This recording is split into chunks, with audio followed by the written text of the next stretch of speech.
আপনার স্মার্টফোনে আজ হঠাৎ যে ইমার্জেন্সি অ্যালার্ট বেজে উঠেছে তা হয়তো কোনো সাধারণ যান্ত্রিক ত্রুটি নয়।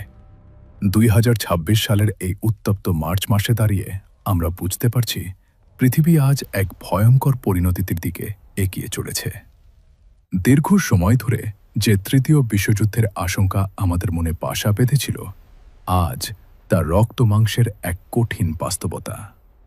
মানচিত্রের ওপর তাকিয়ে দেখুন, শান্তির শেষ চিহ্নগুলো মুছে গিয়ে সেখানে আজ শুধুই বারুদ আর রক্তের দাগ।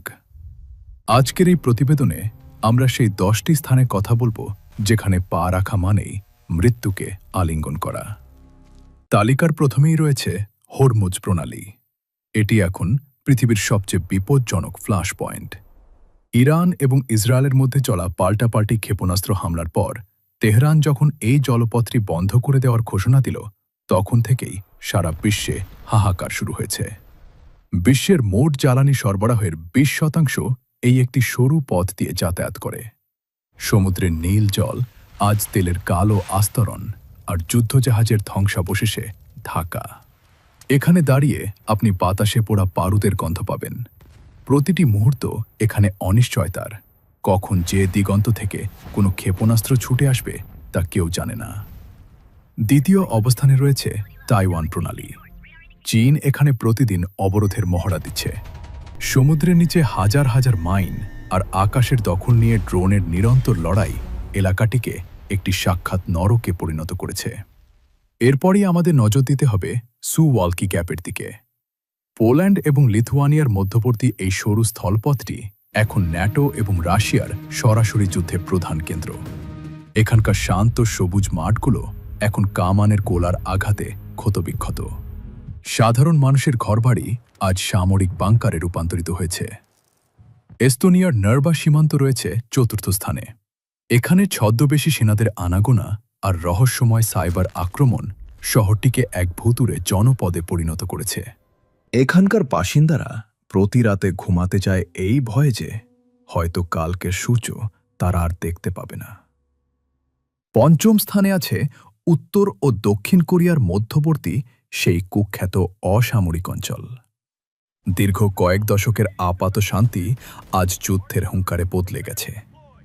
মাটির নিচ দিয়ে পারমাণবিক পরীক্ষার কম্পন অনুভব করা যাচ্ছে। এরপর আমাদের যেতে হবে হিমালয়ের গালওয়ান উপত্যকায়।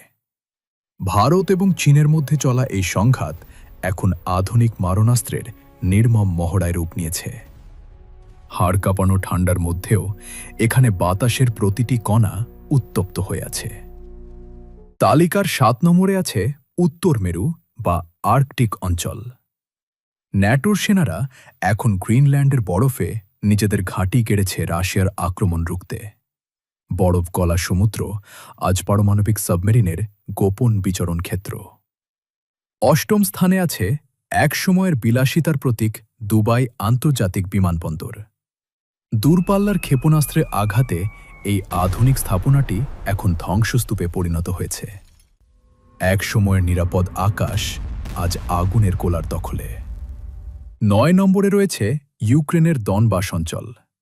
5 বছর ধরে চলা এই দীর্ঘস্থায়ী যুদ্ধ এখন এমন এক পর্যায়ে পৌঁছেছে যেখানে প্রতিটি ইঞ্চি মাটি লাশের স্তূপে ঢাকা। সবশেষে 10 নম্বর স্থানটি হল দক্ষিণ চীন সাগর।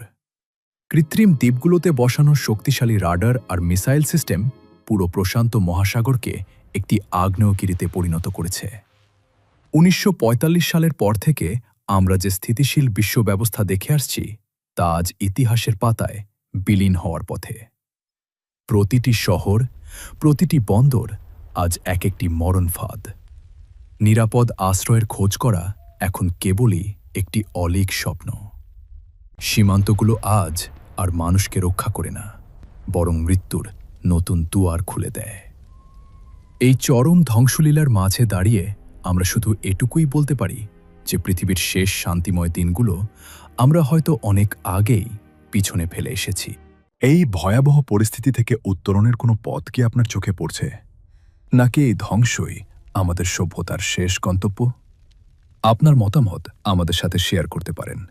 পরবর্তী আপডেটের জন্য আমাদের সাথেই থাকুন। Welcome to Crime Reveals.